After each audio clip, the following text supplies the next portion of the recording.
परशुराम जी ने कहा, इस पूरी सभा में जिसने भी शिव जी के पिनाक को खंड खंड किया है उसे कहो शीघ्र बाहर निकल के आए, वरना जहां तक तुम्हारा राज्य है समाप्त कर डालूंगा।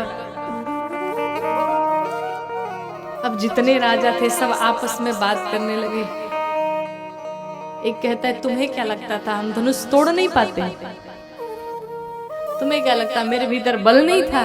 अरे हम जानते थे कि बाबा आएंगे और बाबा ये कांड जरूर करेंगे, इसलिए हमने नहीं तोड़ा जानबूझ करके। कुछ राजा तो मन ही मन भगवान से मनाते हैं, कहते प्रभु अब पता चला आपने हमसे धनुषवा क्यों नहीं तोड़वाया। कहा क्यों? कहा आप जानते थे कि बाबा आएंगे, अगर आज हमने तोड़ दिया होता तो आज तो बाबा के फरसे से हम बच नहीं पाते। कुछ राजा आपस में कहते हैं, भाई चलो हम सब मिलके बता दे कि राम ने धनुष को तोड़ा है, भाई इनके चक्कर में हम सब मारे जाएंगे। एक ने कहा दिमाग तो ठीक है तुम्हारा। कहा क्यों, पागल हो गए हो? कहा हुआ क्या?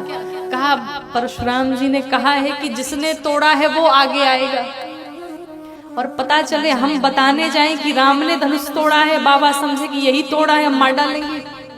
इसलिए जहां हो शांति से पड़े रहो।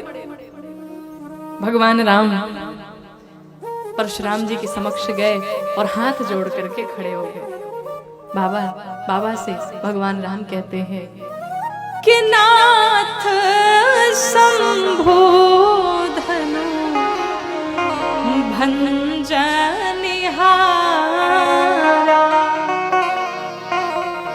होई को एक दास तुम्हारा।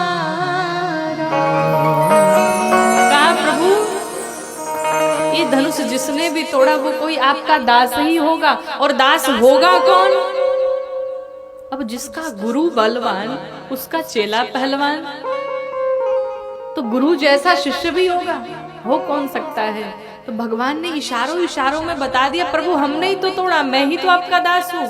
लेकिन परशुराम जी समझ नहीं पाए। लक्ष्मण जी पीछे खड़े। लक्ष्मण जी ने सोचा कि भैया हमारे नरम दल वाले हैं और बाबा गरम दल वाले हैं, इनसे तो हमको ही निपटना पड़ेगा। लक्ष्मण जी ने कहा भैया एक काम करे, थोड़ा पीछे आइए, हम इनसे बात करते।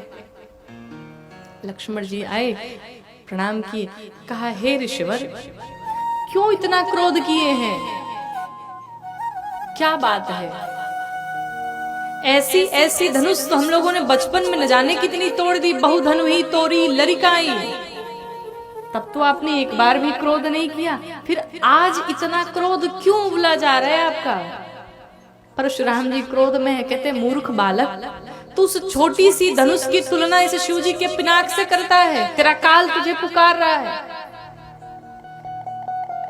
लक्ष्मण जी परशुराम जी से कहते हैं कि जितना बड़ा अपराध नहीं है उतना बड़ा आपका क्रोध हो गया है आज। अगर आपको लगता है कि यहाँ कोई गलती हुई है, हमारे भैया ने कोई त्रुटि की है, तो हम भी डरने वालों में से नहीं है। यहाँ कुमड़बतिया को नाई, हम डरने वालों में से नहीं है। राम जी आते मनाते, लक्ष्मण जी कुछ ऐसी बातें करते कि परशुराम जी का क्रोध फूट पड़ता। अभी राम जी थोड़ा सा नरम कर रहे हैं, तब तो लक्ष्मण जी ने आके कह दिया बाबा सुनिए, अगर इतना ही आपको इस धनुष से प्रेम है तो आपको एक बात बताऊं, यहीं पढ़िए, जुड़वा लीजिए किसी को बुला के। मेरे भैया ने तोड़ा नहीं, छुअत टूट रघुपति न दोषो, जैसे उन्होंने छुआ स्पर्श किया टूट गए। अरे पुरानी हो चुकी थी, वर्षों की पुरानी थी, और जैसे स्पर्श किया टूट पड़ा। उनका कोई अपराध नहीं है। जब परशुराम जी क्रोध में आते तो भगवान राम कहते ऋषिवर अरे दूध मुहा बच्चा है, और कहाँ आप बड़े संत, और इस दूध मुहे बच्चे की बातों में आकर के आप क्रोध कर रहे हैं। परशुराम जी ने कहा दूध मुहा नहीं है, ये 20 मुहा है, हम जानते हैं। ऐसी वार्ता चली।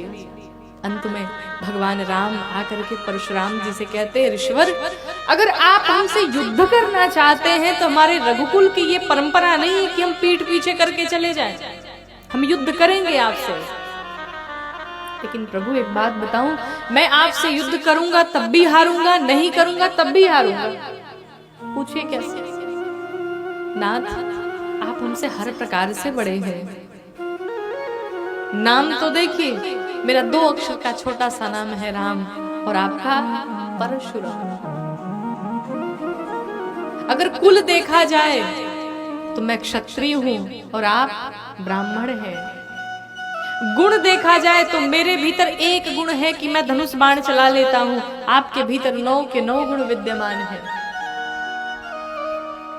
प्रभु, अगर मैं आपसे युद्ध करने गया और युद्ध में अगर मैंने आपकी हत्या कर डाली तो मुझे ब्रह्म हत्या का पाप लग जाएगा, और अगर मैंने युद्ध नहीं भी किया तो हमारे रघुकुल की जो कीर्ति है वो कलंकित हो जाएगी।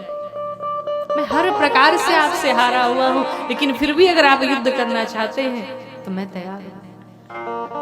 परशुराम जी को लगा एक क्षत्रिय के द्वारा ब्राह्मण का इतना सम्मान, ये कोई साधारण व्यक्ति नहीं है। भगवान के धनुष का नाम है अजगौ। कहा, राम, इस धनुष पर आप अगर प्रत्यंचा चढ़ा दे तो मैं समझ जाऊं कि राम का अवतार हो चुका है। परशुराम जी ने धनुष दी और भगवान राम की तो धनुष थी। भगवान राम ने उस धनुष को लिया, उस पर प्रत्यंचा चढ़ाया। जैसे प्रत्यंचा चढ़ाया, परशुराम जी शरणागत हुए और 9 बार जय जयकार करके